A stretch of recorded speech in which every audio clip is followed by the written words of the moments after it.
अस्सलामुअलैकुम वरहमतुल्लाहि वबरकातुहू। शब बारात में दुआ कबूल होने की निशानियाँ और अलामात क्या है?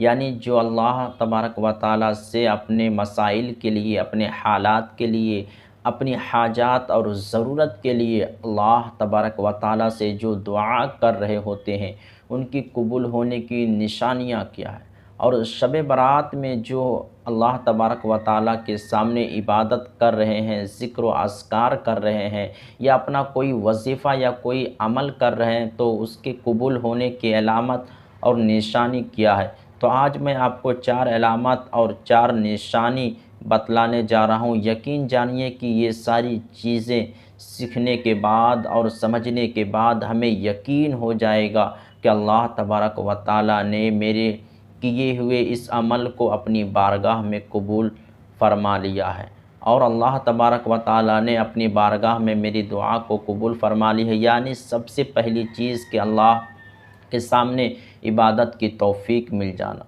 और 2 रकात नमाज़ पढ़ने की तौफ़ीक मिल जाना, इस इंसान के लिए बहुत ही बड़ी ही गनीमत और बड़ी ही बहुत अच्छी चीज़ हो जाती है। अल्लाह तबारक व ताला ने जिस पर अल्लाह तबारक व ताला अपनी रहमत की नज़र डाल देता है, जिसको रहमत की निगाह से देखता है, यकीन जानिए कि उस शख्स को अल्लाह तबारक व ताला की इबादत करने की तौफ़ीक मिलती है। तो ऐसा ही थोड़ी है कि हम ज़बरदस्ती अल्लाह के सामने खड़े हो गए हैं। अल्लाह तबारक व ताला ने हमें रहमत की निगाह से देखा और हम पर रहमत की निगाहें डाली, और अल्लाह तबारक व ताला ने फ़रमाया कि आ जाओ मेरे बंदो, मुझसे करीब आ जाओ और मुझसे मांगो, मेरी इबादत करो, मेरी बंदगी करो।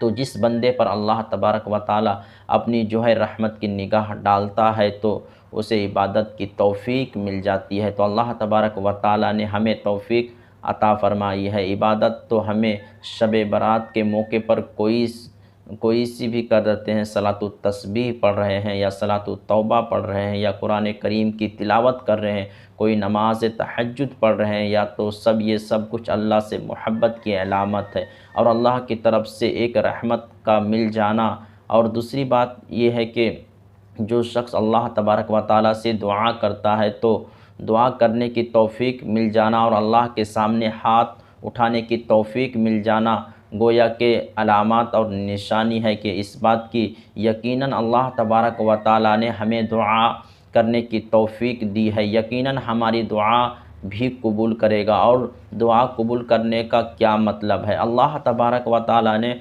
हमारी परेशानियों को, हालात को, इनको अल्लाह तबारक व ताला दूर कर देगा, और जो हमारी हाजात है, ज़रूरियात है, अल्लाह तबारक व ताला वो हमें अता कर देगा। और इसी तरीके से जब हम इबादत कर रहे होते हैं और जब हम दुआ कर रहे होते हैं, इन दुआओं और इबादत कर रहे होते हैं, करते वक्त हमारा यकीन अल्लाह की ज़ात पर मज़बूत है कि मेरा अल्लाह मेरे मसले को हल कर देगा। इतना यकीन मज़बूत है कि मैंने अल्लाह पर भरोसा कर लिया है, मैंने अल्लाह पर यकीन कर लिया है। और जो अल्लाह पर यकीन और एतमाद के साथ दुआ करता है, यकीनन अल्लाह तबारक व ताला उसके अता कर देता है। हदीस मुबारक के अंदर आता है, मेरा बंदा जैसे मुझसे गुमान रखता है, वैसे ही गुमान के मुताबिक मैं उसको अता कर देता हूँ, उसके लिए फ़ैसला कर देता हूँ। तो हम अल्लाह की रहमत से हमें एक वसी और एक कवी और एक बड़ी उम्मीद रखना चाहिए कि अल्लाह तू ही कुन फ़यकुन है, मालिक है। ऐ मेरे अल्लाह, तू ही हर चीज़ का मालिक है, हर चीज़ पर तेरी कुदरत है और हर चीज़ पर तेरा ही कब्ज़ा है, और तेरे लिए कोई चीज़ मुश्किल नहीं है, तेरे लिए कोई चीज़ नामुमकिन नहीं है। अल्लाह, तेरे लिए कोई चीज़ ऐसी नहीं है कि जो तुझसे नहीं हो सकती है। तेरे लिए हर चीज़ करना आसान है, हर चीज़ पर तेरी कुदरत है। अल्लाह, हमारे लिए इन हालात को दूर फरमा और हमारे लिए बेहतर फ़ैसला फ़रमा दीजिए। और यकीनन ऐसा ही हो। हज़रत मूसा अलैहिस्सलातु वस्सलाम जब अपनी कौम के साथ अपना लश्कर को लेकर जा रहे थे और सामने समुंदर और पीछे की जानिब से फ़िरौन का लश्कर आ रहा था, हज़रत मूसा अलैहिस्सलातु वस्सलाम का लश्कर तो उस वक्त कौम ने हज़रत मूसा अलैहिस्सलातु वस्सलाम को कहा कि ए मूसा, आपने तो हमें मरवा दिया है, अब हमारे पास बचने का कोई रास्ता नहीं है। आगे समुंदर है, पीछे फ़िरऔन का लश्कर है, अब हम कैसे बच सकते हैं? हमारी तो जानें जा चुकी है। हज़रत मूसा अलैहिस्सलातु वस्सलाम ने इधर साया फरमाया कि मेरा रब मुझसे रास्ता दिखा देगा। क्या आज क्या अल्फाज था कि मेरा क्या दुआ थी हज़रत मूसा अलैहिस्सलातु वस्सलाम की, कितना कीमती यकीन था कि करीब, यानी बिल्कुल करीब में, इतनी उम्मीद और इतना यकीन और इतना मज़बूत ईमान के अनकरीब कि मुझे रब मेरा रास्ता दिखा देगा। और अल्लाह तबारक व तआला ने फ़िरऔन जो है समुंदर में रास्ता निकाल दिया है और दरिया एक रास्ता बन चुका है। और जैसे कौम ने चाहा था वैसे, और जैसा कौम ने चाह के हमारी 12 रास्ते अलग अलग ख़ानदान के लिए बनाए जाए, तो अल्लाह तबारक व तआला ने सब के लिए अलग अलग रास्ते बना दिए। समुंदर में हज़रत मूसा अलैहिस्सलातु वस्सलाम और आपका लश्कर पूरा समंदर से पार हो गया। फ़िरऔन का लश्कर आया और उसने सोचा कि वो हमारे लिए रास्ते बने हुए हैं तो है, हम भी दौड़े जाते हैं और हम भी पीछा करते हैं। तो फ़िरऔन वहीं गर्क हो जाता है, डूब जाता है। अल्लाह तबारक व तआला के लिए कोई चीज़ मुश्किल नहीं है। हज़रत इब्राहीम अलैहिस्सलातु वस्सलाम को आपको मुखालिफ ने कहा, काफिरों ने कहा और आपके ना मानने वालों ने आग में डाल दिया था, लेकिन वो ज़ाहिरी तवार से ऐसा लग रहा था कि लोगों को कि जल जाएगा। लेकिन हज़रत इब्राहीम अलैहिस्सलातु वस्सलाम ने बस कहा कि हस्बुनल्लाह व निअमल वकील, कि हमारे लिए तो हमारा अल्लाह काफ़ी है, बेहतर कसराज और बेहतर काम करने वाला है, उस जैसा काम बनाने वाला उस कोई नहीं है और उस जैसा कुदरत और ताकत वाला कोई नहीं है। ये जो सारी चीज़ें हैं ना, ये सारी के सारी चीज़ें अल्लाह के कब्ज़े में है।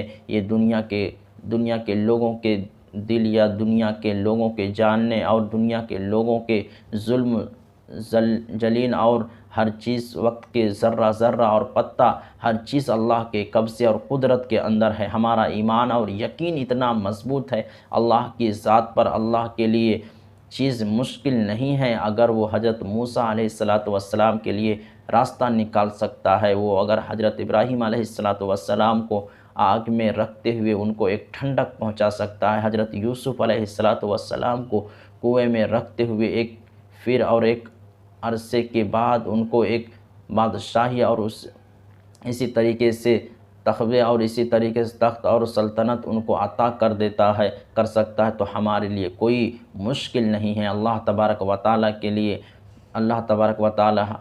लिए रास्ता भरोसा खोल देता, हमारे लिए भी आसानियाँ पैदा कर देगा। और हर इंसान के लिए ज़िंदगी के अंदर कोई मसाइल, कोई परेशानियाँ और कोई हालात आते हैं तो इन हालात से हमें घबराना नहीं है, बल्कि जितना मज़बूत अल्लाह के साथ पर यकीन होगा, जानिए हमें दुनिया में भी एक थोड़ी सी फ़िक्र ख़त्म होगी और अल्लाह के ज़ात पर हमने मोहब्बत ज़्यादा हो जाएगा। वक्ती तौर पर हमारा दिल बड़ा बोझल हो जाता है, ऐसा महसूस होता है कि अब दुनिया में रहकर क्या करना है, और कभी ऐसा महसूस होता है कि अब हमारा इस दुनिया में कोई नहीं है। तो अगर ये बात हम अल्लाह तबारक व तआला के सामने गिड़गिड़ा कर रोएंगे, रब हमारे तो इस दुनिया में कोई नहीं है और हमारा इस दुनिया में अब कोई सहारा नहीं है, सिर्फ़ तेरे सिवा अलावा तेरी कुदरत के सामने कोई चीज़ टिकी हुई नहीं है, बल्कि हर चीज़ पर तेरा कब्ज़ा है, तेरी कुदरत है,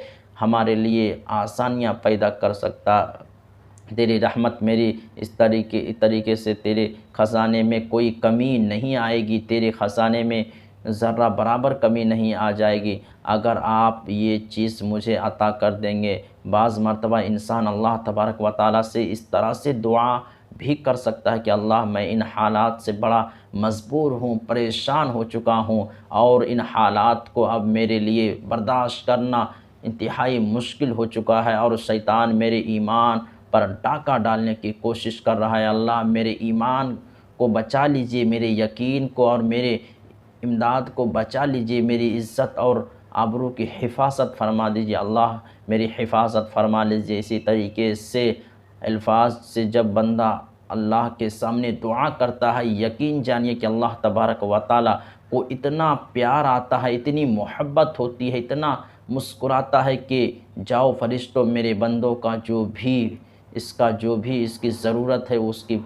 पूरी कर दी जाए। और इसी तरीके से दुआ की तौफ़ीक मिल जाना, इबादत की तौफ़ीक मिल जाना, ये सारी अलामत इस बात की है अल्लाह तबारक व ताला ने हमारी दुआ कबूल फ़रमा ली है, हमारी इबादत कबूल फ़रमा ली है। तो मेरे अजीज़ों, मेरी साथियों बताओ आपको समझ में आ गई होगी, वीडियो शेयर कीजिए। अस्सलामु अलैकुम व रहमतुल्लाहि व